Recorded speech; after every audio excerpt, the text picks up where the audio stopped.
that. Okay, we are on YouTube. Legend. We are on Twitch, allegedly. I'm gonna go check those and then get the pop-out chats. Yeah, we're live. Excellent. Uh-oh. Oh, I heard you too. I heard you. So Yeah, means that I the don't have my audio's working. speakers set right. I hate when that happens, when you like switch and then it gives you a new it changes your inputs and outputs, as it were. Okay, where's the fucking button? There it is. Pop out chat. Now let's go to Twitch. Where's the pop out chat?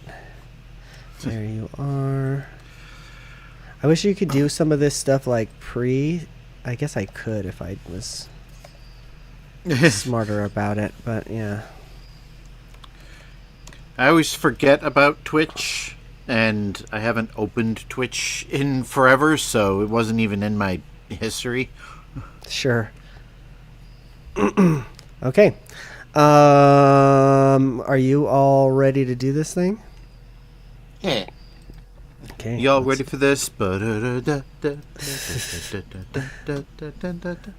I'm gonna have to find all the times you've done that and just splice them together in a supercut or something. Line them all up so I sound like a choir. Y'all ready for this? All right. Let me just. Oh, nice! I like the GoldenEye X on the TV in the background. It's a nice touch. The Google Gemini image editor has been on point lately, so I switched over to that. it added that? Yeah. Oh, I thought you photoshopped that in afterwards. No, that's all Google, baby. So yeah, I will give it that. All right, let's put a note here. Show start. I need a second monitor for my chats, because doing this on a laptop is not very convenient. Absolutely not. Yeah, that's why I put it down here. I do it in the Nest. All right, I'm going to start it now. Hello, everyone, and welcome to Infendo Radio.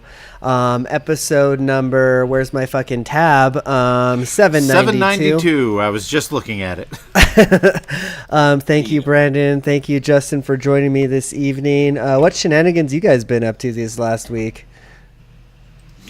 Holidays.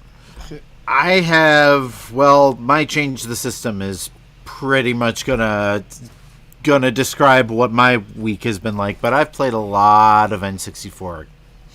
Nice. I'm excited to hear your verdict, because last week you had, I think, just gotten your fun little toy. So yeah, let's we'll see what that's about. But first, let's get this news out of the way. Not a whole lot in the way of news this last week, truth be told, but there's a few things.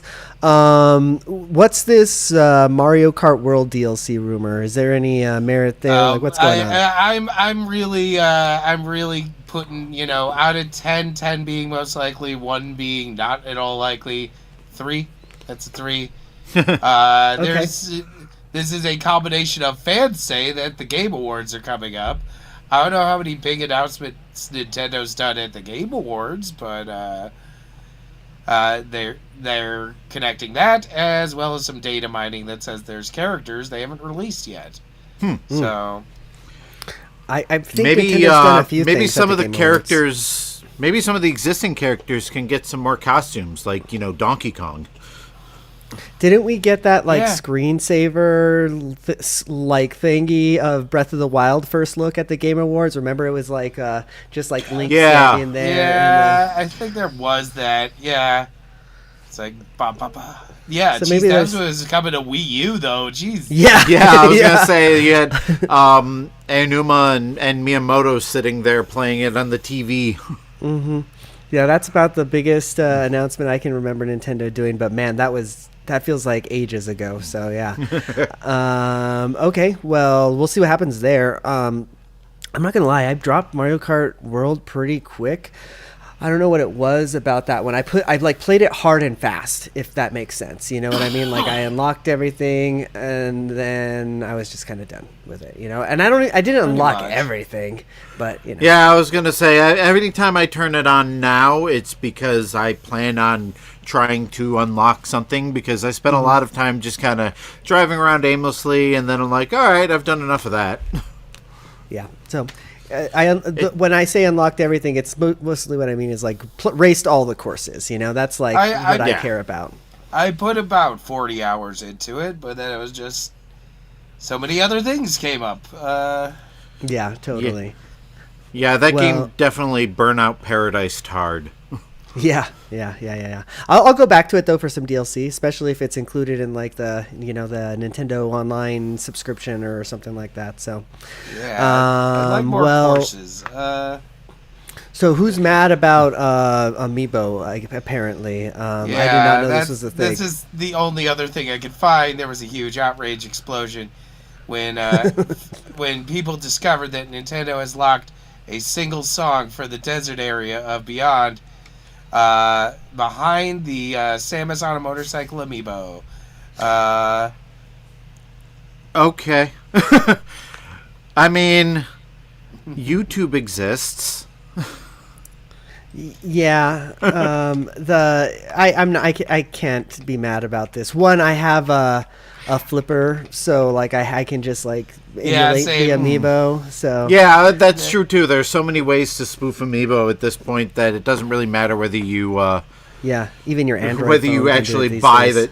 I mean, I buy them because they're cool looking and really well made, but I don't use them to scan anymore.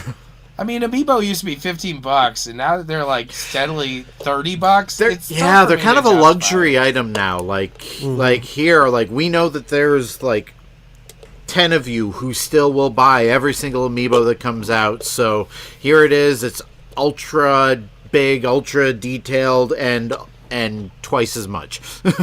Yeah, and we're only going to do one run of them. I'll only get one if I find it on like some sale or something like that. Yeah, same. So that's kind of how I operate these days. 20 kind Justin, of feels like the sweet spot. Are you still doing the Amiibo game on your end at all? Like, are you still collecting those?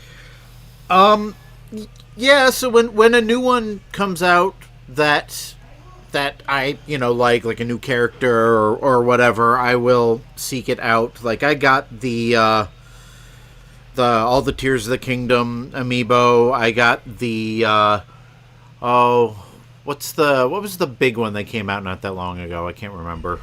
Yoshi? No. There's a recent one. Oh, the Donkey Kong and Pauline. Oh yeah. I did. Yeah, I got that one. But I was never a gotta catch 'em all sort of person with the amiibo. Just the ones that actually interested me. Yeah, there was a sale on like GameStop a couple of months ago where all their amiibo, or not all of them, a bunch of the amiibo were like $5, $3, and I bought some then, but like for that's typically when I might grab a few. Like that's I don't know how many Five Below Kirby's I've got, but yeah. But even if I didn't know about this, like I don't think I would be sad about having music locked behind an amiibo. One, there's so much music in this game already. Like I feel like it's I don't know. I'm not that mad after I did spend any point in the desert driving around going, man, if only I had one more track of music. I really like this. So in the desert driving around, does that mean that there's like a open world to explore? It's more of a hub world. Okay. Mm-hmm. It's got stuff to do, but not a lot. We'll get to it. So I don't really have much else to say about this other than I'm not sad that I didn't buy the amiibo, and I'm also just gonna probably go spoof it later anyway. So, cool. Well, I think we should. And if I want to listen to the music, I'll bring it up on YouTube. Yeah. Exactly. Yeah. Right. Yeah. It reminds me of when what the heck? People were complaining that there was no like Netflix app on the Switch or something like that. Sure. Yeah, or YouTube hadn't been updated. It's confusing that right now we have Crunchyroll and that's it on Switch 2. So that's weird. Crunchyroll is on this? I did not know that was a thing. I see people boot it up all the time. Crunchyroll, Hulu, and YouTube are the only streaming services we ever got Switch apps for. I don't use my Switch 2 for streaming, though. Exactly. So it's I have a phone. Yeah, I have the Xbox.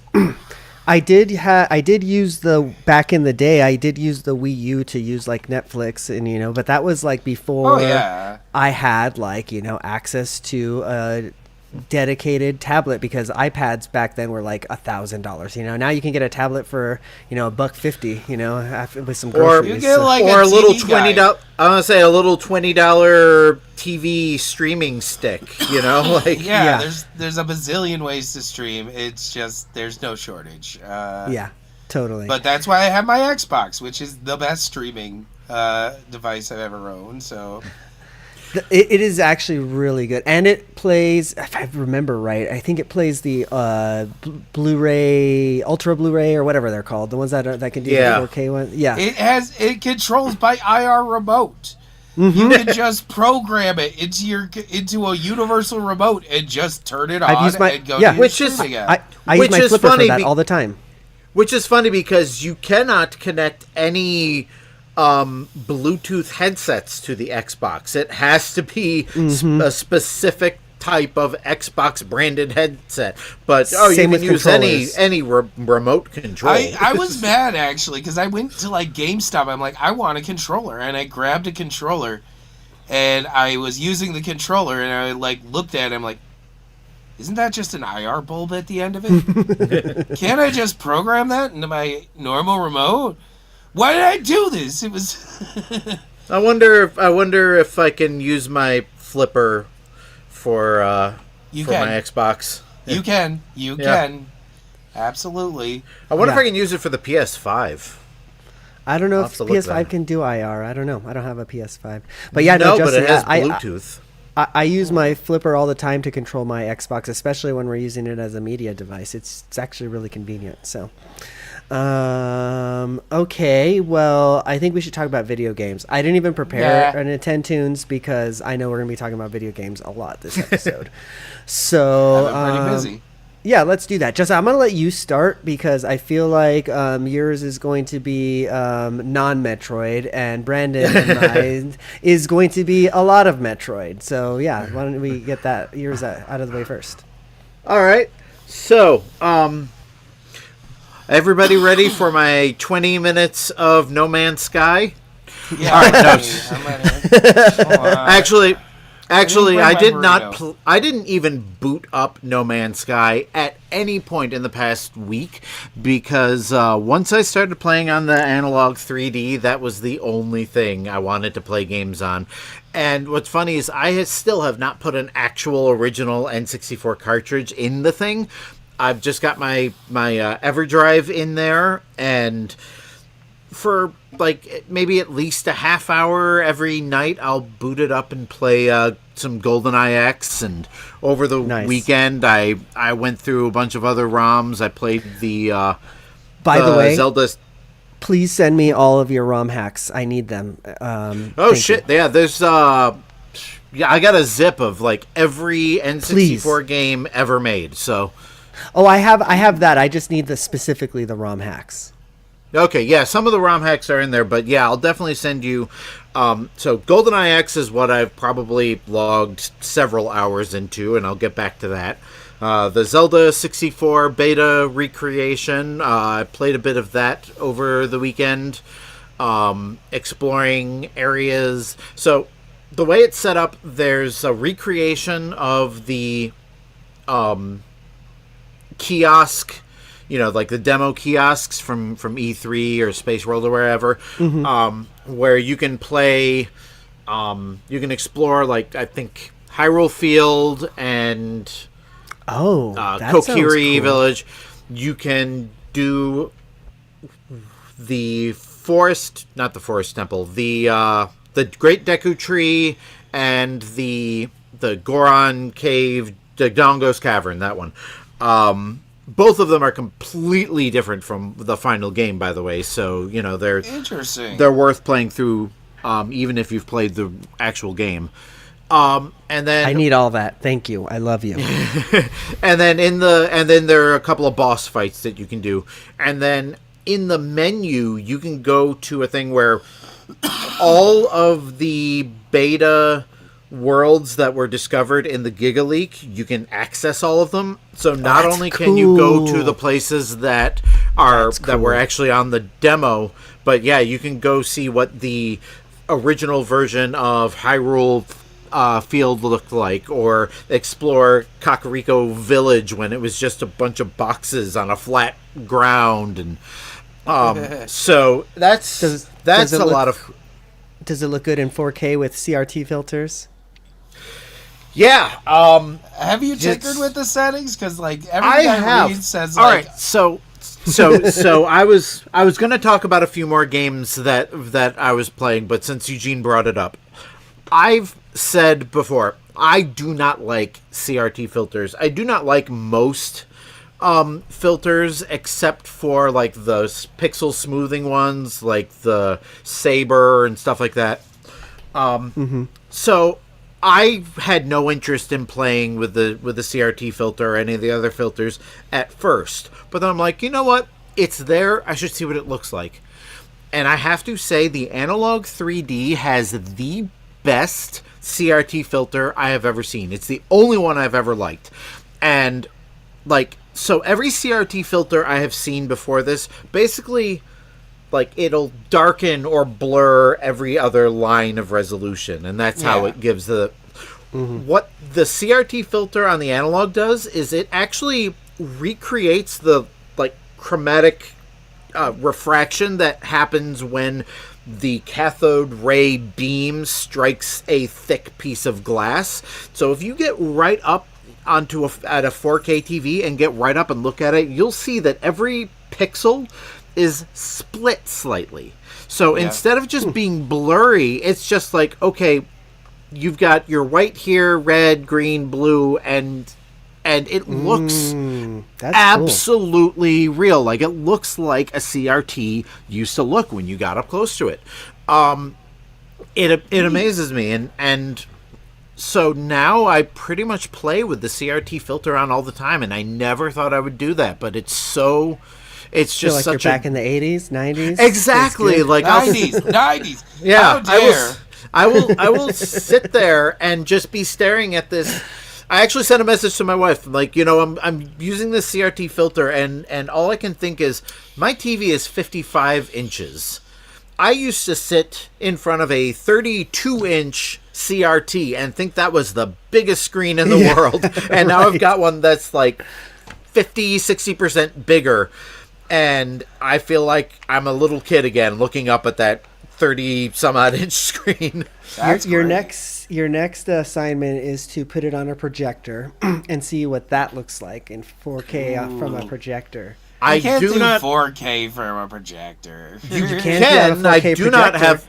I do not have a 4K projector, but I do have $3,000 projector. You're talking about. I do have a 1080p projector with HDR, so that would probably look. That'd probably look great. Yeah. But I don't have any projector set up in the house. All that stuff has previously been outdoor stuff.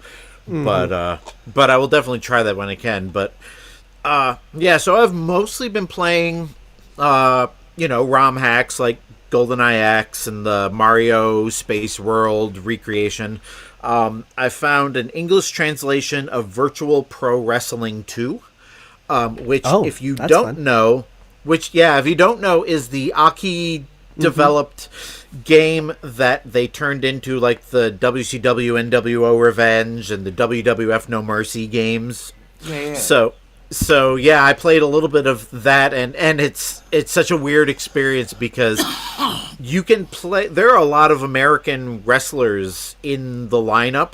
So I'm playing as The Rock, fighting against some random Japanese dude I've never seen. The announcers are in Japanese. I have no idea what the arena or the music is, but it plays exactly like those old games that I remembered. Great. And so that's kind of been the theme of the week, is playing a game that is nostalgic but still a new experience. Yeah, that's great. As a matter of fact, you guys know I've been playing GoldenEye X on and off for years now. I actually got a multiplayer stage the other night that I had never seen before. So like it's really like great kind of revisiting these old games, and it's definitely like, if you have any fondness, nostalgia, anything for the N64, it's definitely worth getting. They are restocking. As a matter of fact, today's December 9th. At midnight tonight, on December 10th, they are releasing a wave of fun. What were they called? When Nintendo released all the colored N64s, they were like Fun something or other, Funtastic. Anyway, so they've recreated all of the different color N64 shells for the analog. So you'll be able to get, if you had a transparent green N64 as a kid, you'll be able to get an transparent green analog 3D. I just realized when you pull up the chat, Eugene, it shows up in our stream. Oh yeah, I should probably pop out the Zoom chat too.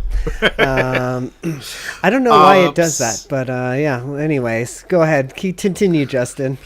So the only other thing I wanted to talk about is the 8BitDo 64 controller, which was made specifically for the Analog 3D. So I couldn't get it to work right with the Switch 2. It works perfectly with the Analog 3D.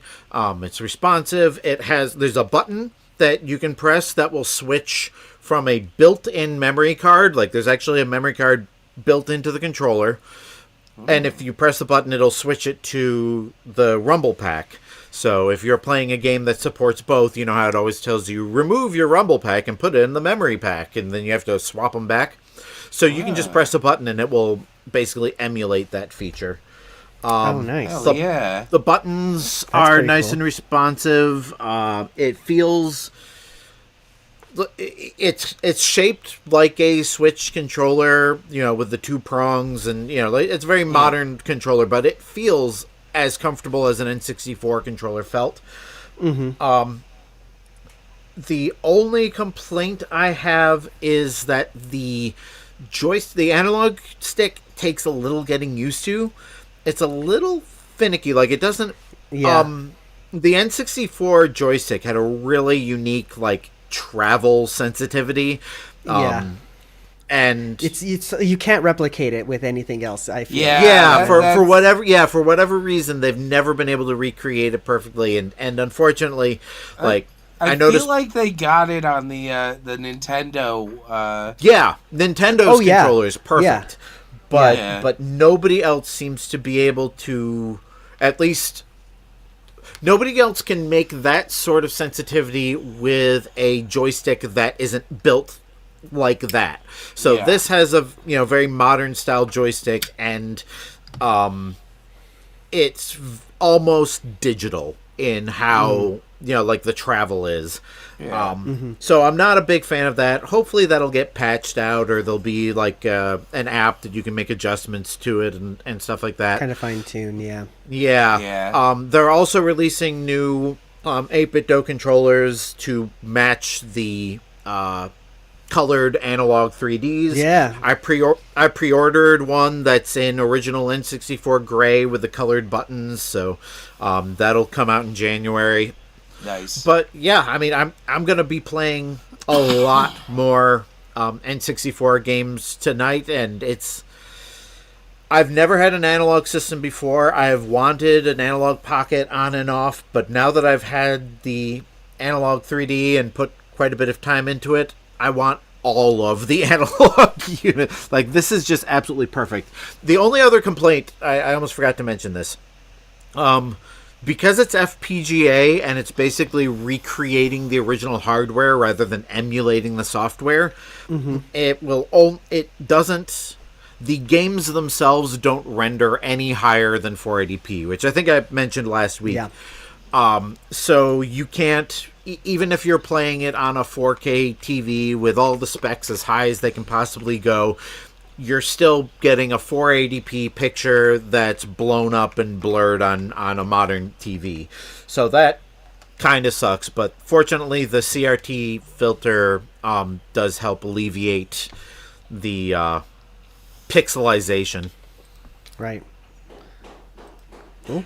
And well, that's it. Crap ton of analog. Nice. Well, I'm glad you're getting your money worth out of it. That's for sure. Definitely. Yeah, like I was afraid, like in the weeks coming up to it, where people were like, "Oh, well, it does this, it doesn't do that." I'm like, "Oh, am I going to regret this purchase?" And I've probably already put more hours on that thing in the past week than I have on my real N64 in the past year. Oh, well, there you go. Like nice. Brendan said, got your money's worth there. Yeah. Cool. Well, Brendan, do you want to jump in first, or you want me to jump in? I don't really care. I'll jump in first, and I'll transition as we go. So the first thing is I got word that I'm going to be getting my VMU Pro, and I'm very excited about that. That's exciting. I have to check because I think I ordered one. They sent me an email asking for a tariff. It was like $10, but still, they wouldn't ship it until I did it. But hey, that's some good news. I wasn't sure if I was actually going to get that after the bullshit. And after that, as far as video game playing, only 2 games. I had to finish up Wind Waker. So finally finished that up. Something I never noticed about Wind Waker on GameCube. Tell me if you knew this, Justin. From the second you beat Ganon in Wind Waker, everything forward I used to think was in-game, but it's not. It's it's an FMV the entire way through, all the way till the ending. I didn't notice that, but when I was seeing it in 4K on the Switch too, it became. I was like, what's that digital noise at the top? And then and then all of a sudden I realized, the characters are kind of, and so it's kind of a bit of a disappointment to see, that was all. None of that was in-engine back then. I always thought it was. Yeah, I would have thought so too. I would have never, I never put that together at all. Is it? Do you know if it's different on the Wind Waker HD? The Wind Waker HD, it's definitely in. It's either in game or they completely re-rendered it, one or the other. It does look. It looks like it. They just actually did it in engine. Maybe they just didn't have the specs on the GameCube. Hard to say. But hey, I had to finish that so I could move over to the big boy. Metroid Prime for PI. Amazon Prime 4. Shit. Just about to say Prime and just... what has the internet done to me? But no, I had a 4-day weekend I took. Not because of this game, it just I was going to say, yeah. I had to burn off PTO for work because it's like, use it or lose it situation. And this way I stay shy of the holidays, so I'm definitely going to get it. And then Metroid came out right beforehand, so I was able to devote 30 hours to this game. Wow. Wow. I'm definitely haven't played that much of it, so... But yeah, no, the game's, it's a Metroid Prime game. It feels through and through like, this doesn't feel like... Corruption felt weird. Something about Corruption didn't feel right after the first 2 games. This feels perfectly in line, like it would have been the 3rd game. Yeah. I had similar vibes like when I was playing, and I'm just going to jump in here when we're talking about Metroid. Yeah, if go you don't for mind. Because I had this feeling the whole time, like right from the first like music that you hear, even it's like, oh, this just feels like the first Metroid Prime game since Metroid Prime, if that makes sense. Yeah, 100%. It plays so good. There's just the flow's pretty nice. I do have to say there was a couple things where maybe I skipped through the scan or something like that, but me too. I had to look a lot of shit up to get through this game. There's a lot of places where I would get stuck or confused or not understand where to go. The first time I had to look something up, Justin, I don't know if you want to take off your headphones or if you're even going to remember this 10 months later when you play this game. But like when I was gonna say I won't remember. I probably won't remember by the end of the podcast what you guys are talking about. When you first get the bombs, I didn't know that you can like spirit bomb them up or whatever that's called, and then like pick them up. You know what I mean? Oh, so you got stuck on that one. I got stuck like right away because I think that's within the. I hate it when there is a move or secret or something that they don't teach you, but then it becomes required. Like, basically, this is the training part. They tell you real fast how it works, but if you tap through that, oh shit, it's a little more complicated than it seems. It's like you're like, oh, okay, I can do that. But yeah, I did the exact same thing. There's a thing where you hold down the bomb button, and sort of it floats above the ball. Then you have to back out, turn on your scanner, and then you use your psychic powers, the new hook, to pull it in and spit it out at like an unobtainable bomb slot. Your mom's an unobtainable bomb slot. Thank you. No, there's one thing I've got like two little. It's beautiful. Everything feels like a Metroid Prime game. As far as the introduction of and they only showed us Mackenzie, but there's more. They only showed us Mackenzie, but there's more characters who you get to meet along the way. I didn't think that was that intrusive. There's a couple times where it felt like, dude, get out of here. And like I'd solve a puzzle and they'd be like, oh, good job. Or like, it's taking me just slightly. I'm going to solve the puzzle. They're like, maybe you can do a thing over here. And I'm like, shut up. I got this. This is me. Did you turn off the tips in the menu?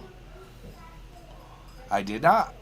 You can you can go into the menu and then there's an option to like turn off hints or something like that. And I'm pretty sure that turns a lot of that stuff off. I mean, when they're not there, it's like they purposely make sure you can't even communicate with them. So it's really, for the most part, you're playing 100% Metroid. It's Metroid Prime through and through. All the same great puzzles, all the same sort of powers.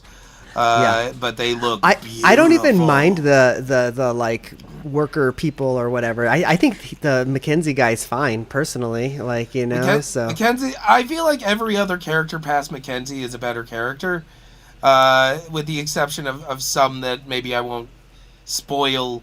Sure. There's like there's a couple where they have to tag along, and it gets... Yeah. Though I think a fun thing, which you might want to know, Eugene, if you're put in a situation where you have to protect them, you can shoot them to heal them. I've them. Yeah, I've done that. Like your spirit shoot them or whatever. Yeah, I've seen that. Just regular shooting. Oh, you really? just shoot them with your blaster and they get healed up by it. Oh, I've gotten to a point where they've gotten like down to like Gears of War style, and then you like put your hand on your head. You go up, they get fully healed. It's not really a big deal. It's just an additional complication to like heighten moments. So it's been. I'm gonna shoot them next time. Thank you, Brandon. This is good advice. They want you to shoot your friends. It's been a good game. 30 hours in, I'm not regretting it at all, and I would love to be playing it still at this point. But pretty good. I've been having a lot of fun with it. What's your take, Eugene? I'm really enjoying it a lot. I've been playing this pretty much exclusively, and a bunch of other like games in bits and bobs, but like this is what I've been dedicating my time to. And yeah, like the bosses feel great. Like I feel like the music is I cannot wait to download the soundtrack. You know what I mean? It just sounds it's incredible. Yeah, I've been playing with headphones, and it's like, it just feels so Metroid, It just feels great. The like you, I got stuck once so far with what I just talked about, the spirit ball thing or whatever, and I was like, I probably read that, but I didn't like understand it fully, type of thing, So the funny thing for me, looking stuff up, IGN stops at the second freaking at the second place. Oh no, they haven't gotten that far yet any on their further. guide. No, like all the guides are like incomplete at this point. So it's kind of a weird feeling playing a game going, shit, I really need to figure this out. And like having to piece together multiple websites to figure out what I want to know. Like you'll find out soon the shrines exist. Let's see here. You'll find. I haven't. Did you? Okay, one thing I want to catch from you. Mm-hmm. Did you did you understand what they were telling you about the green stones or no? I did when I accidentally did it, if that makes sense, because I got a bunch of green stones and I went up to one of the like places where you're supposed to like deposit them. The only place, yeah. Yeah. Is that the only place? Oh, I didn't know that was the one and only place. But yeah, that you have to return there every single time you want to cash them in. In like Fury, whatever it's called. The place in Fury something. Fury Woods. Fury Green Place. yeah. It's it's pretty fun. There's a couple the whole desert thing with the green stones is like, now that's pretty much my halftime hobby going around. It's kind of nice they're everywhere, and it's nice that after you get them, they indicate you've gotten this so that you don't have to get it a second time. Basically, the green stones turn to clear stones when you return. And they just give you health if you go through them. So that was, there's a lot. Great boss battles. Great The boss battles are really, really great. Yeah, it feels like top notch. Really does. Like and the like hook of like the fine aiming aspect of it. You've gotten into that, right? Yeah, where you it's can basically lock on, Splatoon. but you still... Yeah, it's Splatoon. Yeah. I had to find a setting because there was a setting where I had to like shake it to get it so that the actual pointer moved. And I found, hey, if I just put that sensitivity to 0, it's just always in motion mode when I'm holding it down. Right. So I love that there's a setting for everything too, because the first time I got I don't even know what these things are called, but like the where you shoot the spirit thing and then you can like guide it in slow motion. I was like, I wish that this was inverted, so like down is up and up is down, and there's a setting for that. You know, right after it's great. They really thought of everything. I love this game. I just go into Splatoon mode for it, so I'm golden. So I didn't think about that. Splatoon mode. I didn't think about that, but I'm gonna try that out. Try just using the motion, because the Pro controller actually has a really good gyroscope. Yeah, no, it's kind of neat how every enemy has a specific spot. If you tap that enough times, they're done, and you can just move on. It's been a good game. It's been a good game. The stories actually reeling me in too, quite honestly. So that doesn't normally happen for Metroid games. It's very convoluted, and I like that in a sci-fi story. It feels like an alien world. It's yeah. I'm scanning everything. The scanning is a drug. My God. The only thing that pisses me off is in order to do the basically the missile that you shoot that fly, you have to sort of chase it around and point it to places to go. Is unfortunately in scan mode. So every time I'm scanning and something shows up and I'm like, oh, I'm gonna better hold down the charge. I'm like, shit, I'm doing the bullet time missile now. Blow it up. Another thing is I forgot how often you have to press the shoot buttons in the frantic situations.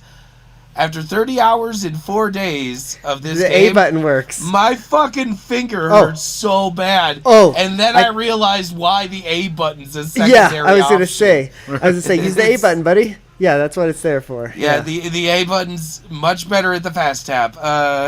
But man, Justin, I do want to take. I want you to take off your headphones for like 10 seconds because I want you to experience this for yourself at some point. I love the fact that in the beginning the like scan sound is like the old scan sound, right? And then as soon as you get like the new whatever powers, it like changes to the new scan sound. And I was like, oh, okay, cool. I don't know why I thought that was a cool experience. It's a nice little nod. Yeah. It shows the difference. Come back. It shows the difference. There's so many little things. There's like, oh, Jesus. I was just dancing. You didn't have to rush. But yeah, no, it's a great game. I was just doing the wipers on the bus over here. I'd say 8.5 sounds perfectly what I would put that in. It's not. So what you're saying is, but after I finish Metroid Prime Remastered, I will have no problem skipping over 2 and 3 and going straight absolutely into 4. Yeah, not. The do that. story Fantastic. is Is so secondary. That It's is my plan. Yeah, You're the story's there if you this dig shows- for it, but yeah. There's basically it reminds me, it's like, oh yeah, Prime was like the first game that like really pushed like environmental storytelling to its limits. Yeah. This game has a lot of that for sure. I'm at And I 87% love that scanned. in Metroid Prime 1. I loved it in Breath of the Wild and Tears of the Kingdom. So I'm definitely going to be scanning everything in Metroid Prime 4 once I get it, I'm sure. I find it interesting dynamic with the new characters too. I'm not that mad.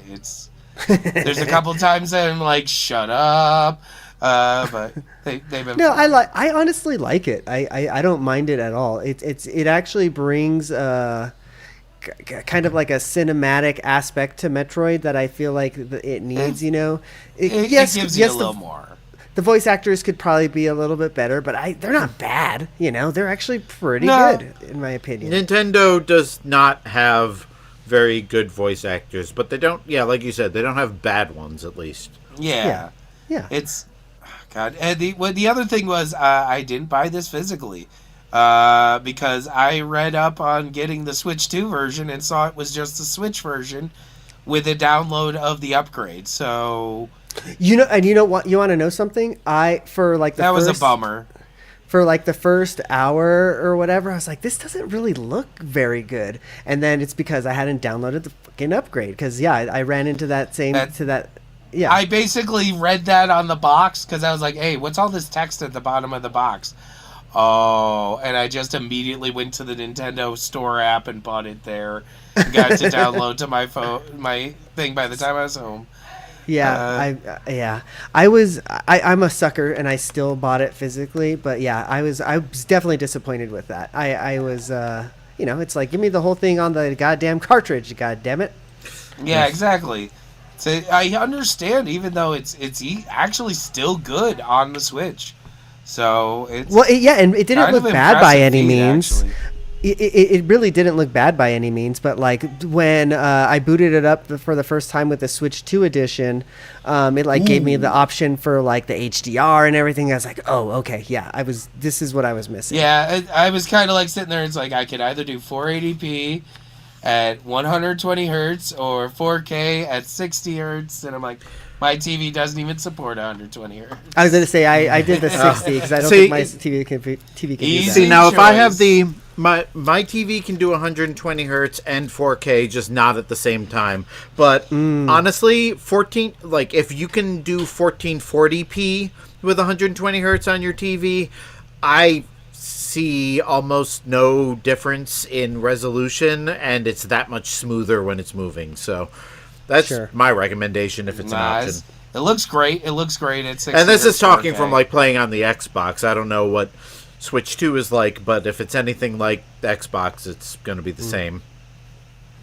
Yeah, I don't believe the internet haters. This game looks and plays fantastic. Like the desert area, okay, it looks like a desert, but like, whatever. I wasn't too I mean, like, your bike's so fast. Yeah, like, who cares? You're not looking at shit. you can really go through really quickly through most of the place. The biggest thing that slows you down is, god damn, there's a lot of green crystals. There's a goddamn lot of You're those collecting green crystals. everything. Well, I was collecting and you're them supposed first. to collect all of them, I think. I was collecting them all first before I got the bike too, so I was just like running around the desert like an asshole because I didn't want to go in like that first building, and I was like, oh, this is not how you're supposed to do that. So yeah. Yep, it's I got a lot of honeycombs opened up. It's been in the map it's like a honeycomb. Yeah. Oh, I actually know what that means now. What else you been playing? Anything else beyond Metroid Prime? Beyond? No, nothing. Not since. It's basically Wind Waker. Getting excited about that. Having a 4-day weekend. Christmas cards. I guess I got those done. We did those. Yeah. That was. I don't do Christmas cards. I don't do birthday cards. I don't do thank you cards. I do not waste paper. Do not think that it has anything to do with what I feel about you if you don't get something from me. People like it. Next year, I'm also lazy and forgetful. How's that for a reason? I like paper, and I know you like paper now. I'm going to get your address, and I'm going to send you some paper next year. Yeah, let's go on both of our Christmas holiday lists. Yeah. Yeah, I have a database. I'll add you to it. I've got a Word document that's formatted to be printout labels. So mine is a database that's the same way for envelopes and stuff. We're nerds. Oh my god, I love that your Christmas tree fades from white to colors. Oh yeah, that's nice. Okay, that. Best of both worlds. I'm gonna take the next spot because it's the last spot, as it were. But I'm gonna talk one more thing about Metroid that I wanted to point out. I don't know if you enjoyed it, Brandon, but like there's like a. There's some FMV in the beginning and kind of like throughout the tutorial. And I kind of enjoyed that. It was like kind of nice. It felt in place for a Metroid game. That was how I felt. You're talking about the transitionary cinema things. Yeah. I found it a weird thing. So I thought those were always there to be loading times. And it feels like they kept them in just sort of as tradition. When you're going to a new area, you get that slow pan on Samus. When you're going down that elevator, get that circular pan on Samus. Sometimes you'll see like a long hallway and Samus will just like run and you're like, oh, this is a loading screen. So yeah. But I mean, like, it doesn't seem like it's necessary anymore, but it's at the same time it's kind of charming still. It gives it that feeling. Like I don't hate it. Yeah, I even liked the. There's a lot of like story and like the FMVs too, and I've kind of enjoyed. The story stuff. Yeah, I totally watched those. Mm-hmm. So okay, but that's enough Metroid. I'm sure we're going to be talking about that a lot more. But I've been playing other games, a lot of other games, but I'm only going to talk about a few of them that I've spent some significant time into. You got your. Yeah, actually, it's right here. It's okay, Justin. If you don't want to spend any money, you should probably take your headphones off again, because I'm going to talk more about the Thor. I don't have the money to spend, so. Well, fair. One thing that I did realize on this one, because I put some GameCube games on it, the triggers are analog. So it actually works perfectly with like Sunshine. It works great with Smash, because again, it's got the analog triggers. That's cool. It's a really good system. But I want to talk about some of the games. Crazy Taxi. Ooh. I put some Dreamcast on there. Yeah, I haven't tried any yet, but I'm excited for that. I think Code Veronica on Dreamcast had some of that analog stuff going on, so I'm gonna try that. Anyways, I want to talk about the games I have been playing. I've been playing some GameHub games. So GameHub is like the PC emulator thing. So like you can basically the server thing? You can basically connect your Steam account. Seems kind of scary, so I hope that they're not like stealing my shit. But you connect your Steam account, and then it'll like load your Steam library, and then you can download the game, and then it'll do some voodoo magic where you can convert it into Android somehow. And there's some settings you can fuck with and everything, but then some of your PC games end up working.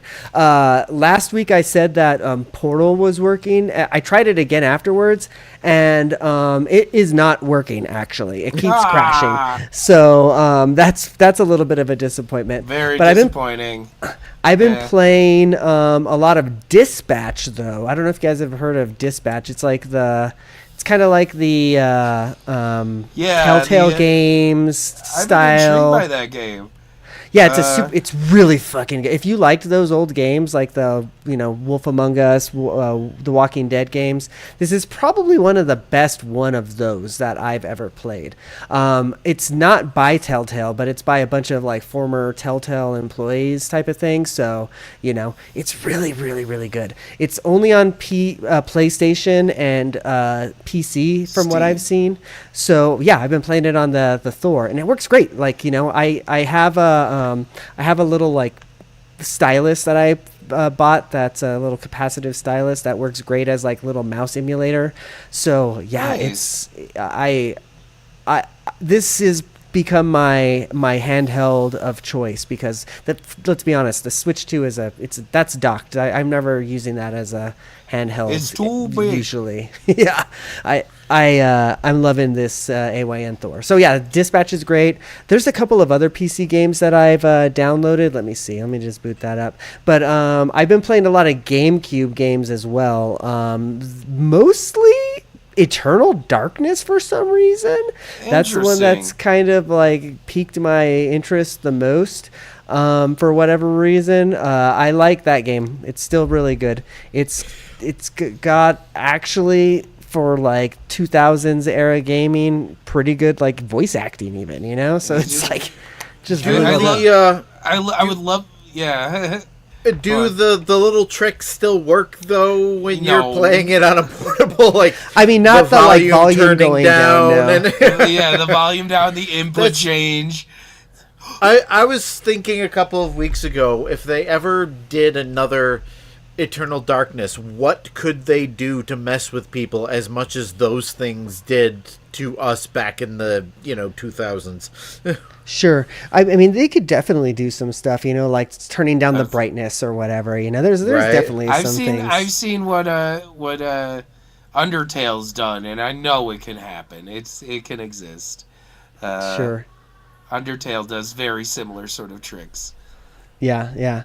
But yeah, it's still a good game. I would say that it's not like 10 out of 10 by any means, but it's still playable. So I'm enjoying the story on that one. And it's got I've never played a GameCube game with save states and like rewind and everything like that before. So with it's emulation, got rewind. Ooh. Yeah. So with emulation, it's like making it very playable. Like I'm not like getting as frustrated because I can just like rewind a couple of seconds and just like do that part again.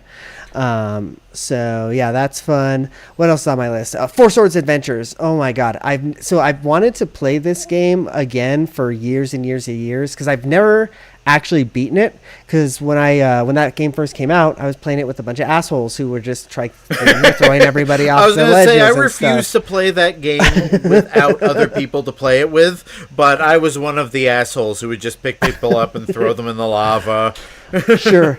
So it's still fun playing it solo. It's probably not as fun, playing it solo as it were. But at least I'm gonna beat it. I'm gonna finish this fucking game for once in my fucking life. So how does that work? Where like you have the GameCube screen on one, and then you have the Game Boy Advance screen on the bottom, or no? The way it worked solo was that it popped up like like a Game Boy Advance screen on the overlay on the actual game screen type of thing. Okay. So that's kind of how they emulated that effect on the when you're playing solo with a GameCube controller, type of thing. That was originally in there.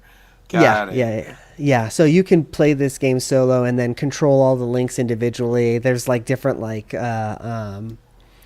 what do they call them? Formations that you can have them in. So you can have them going all straight or, all diagonal or like in a cross formation. So it's very playable, solo. So I'm enjoying my way through this one. And then I've already talked about Smash Brothers. Melee's still good. I'm going through all of the what are those called? The event matches or whatever, where I wish they brought those back, where it's like, okay, Mario has to beat Bowser because, stole Princess Peach or whatever the fucking the text says beforehand, and it just like puts you in like a scenario and you do that, So, I do love that from Melee. So good. Yeah, and I think there's like 99 of them, or I don't know how many there are, but I'm gonna do them all. I'm gonna do them all. I've already unlocked all the characters. I've just spent a lot of time in Melee for some reason, just by myself. Melee allowed you to do that. It had a lot to do. Yeah, there was a lot there for sure. Last two on my list anyways. I've been playing TimeSplitters 2, because that's another game that I never beat all the way through, so I'm definitely going to finish that. You're muted, Justin. Yeah, tell me, Justin. I want to hear about your TimeSplitters 2 experience. I spent lots of time playing TimeSplitters 2, both single and multiplayer, but you just reminded me I have to boot up my Xbox and finish TimeSplitters Future Perfect, which I never beat. But yeah, there you go. I've been playing it on my in like bits and pieces on my Xbox Series X with the Hyperkin Duchess recreation. It's like you know how the big Xbox controller was the Duke. Well, they called the S controller recreation the Duchess. So I can play with an actual original Xbox controller. Yeah, that's kind of wild. I have I don't know why, but I have a massive controller collection as well, just like you, Justin. Like I have like everything. And you were judging me for getting the Super Game Boy controller back in the day. I know, and now I literally have 3 drawers full of just controllers in my room, and my wife's like, "Why do you have so many controllers?" I have 4 drawers full of controllers. I have a cubby stuffed full of controllers, separated by system. And by drawer, I mean dresser drawers. Sure. Yeah, no, I'm looking at 7 controllers. Oh my god. So we all have a similar problem. This is actually an intervention, guys.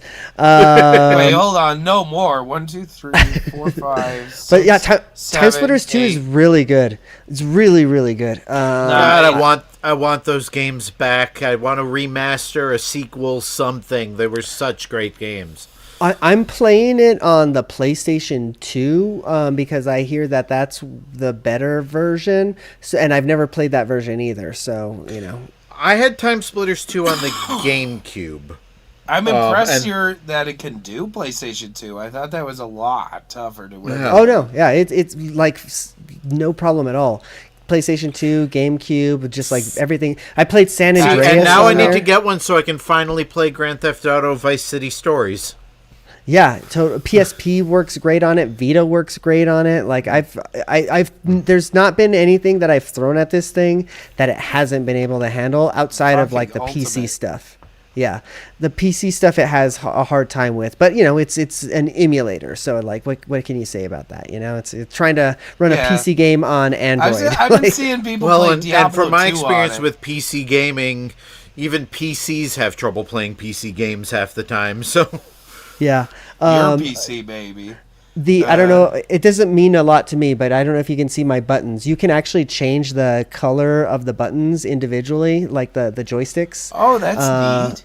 Yeah, so it's it's really fun. It's a fun little machine. That's a neat little guy. I just drooled a little. Yeah. What's really like put it over the edge for me was when I realized that it's called an AYN. I'll send you the link. Thor. I still have it open. What really put it over the edge for me was when I realized that those triggers were analog, and I was like, oh boy, like this is literally the best emulation like device that I can think of. This is way better than emulating on a Switch because I don't have those analog triggers. So yeah. I hate that they have a Super Famicom one. I know.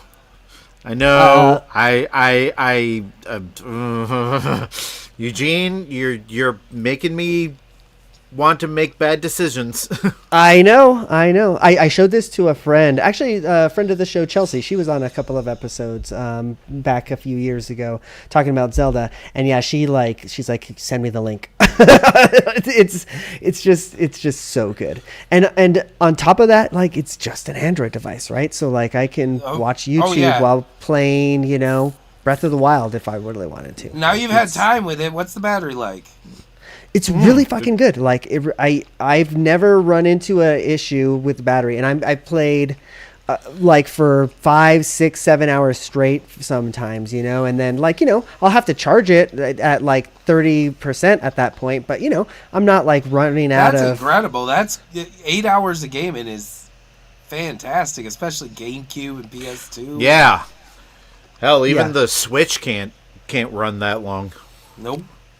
Yeah, it's really, really good because it's just a phone, basically at the end of the day. So it's optimized. What else? That's it, really, guys. I've been playing a lot of games though, so I'm back in it. I'm ready to do this. I'm also ready to end this show because I want to go play some more games. So let's do that, fellas. Today was the last day to vote in our runoff election, so I hope if you had any of those going on, you did that. I did, because you don't want that MAGA asshole in. Fuck you, Darren White. So let's do our civic duties while we still have the option to do so, and then we'll see you guys later on. Adios, bye. Trust the fungus. Peace out, protest. So I just checked my purchasing power on Affirm, and it is $800. So, Justin, don't stop your recording. We're gonna sync up here. Sorry, I didn't want to because I think Brandon lost his recording. So let's do a quick sync here. Let me refresh time is again because it was slightly off last time. Justin, what is Affirm? Is that just like a pay as you go thing? Yeah, or whatever? it's. I think that's PayPal. Well, it's kind of like the Klarna, Zip, Pay and Force things, except it's more like a credit card in that you can pay monthly over a year instead of every 2 weeks in four payments. So if I wasn't currently saving up for going to Japan, I would be probably getting that thing. I might get it before Japan though. Yeah, it would be a great nice thing to take along. Yeah, I was gonna say that'd be perfect for that. It's expensive. What are you gonna do? Let's do some clappies. Let's clap at 25 and 30. What do you say? 25 and 30.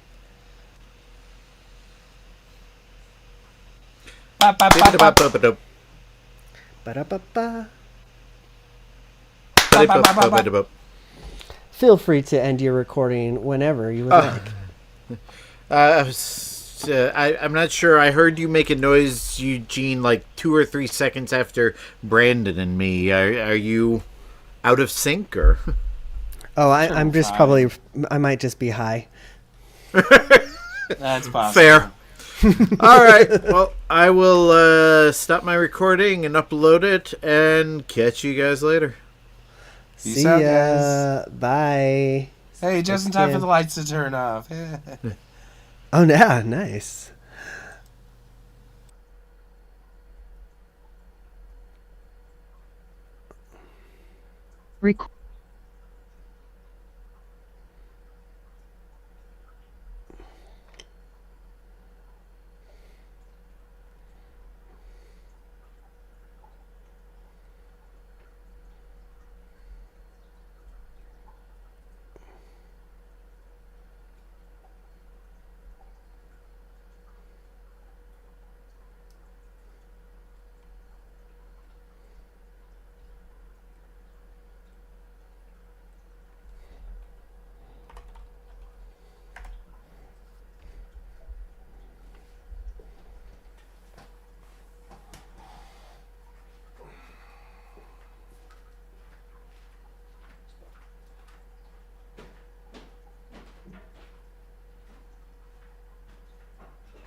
was leaving.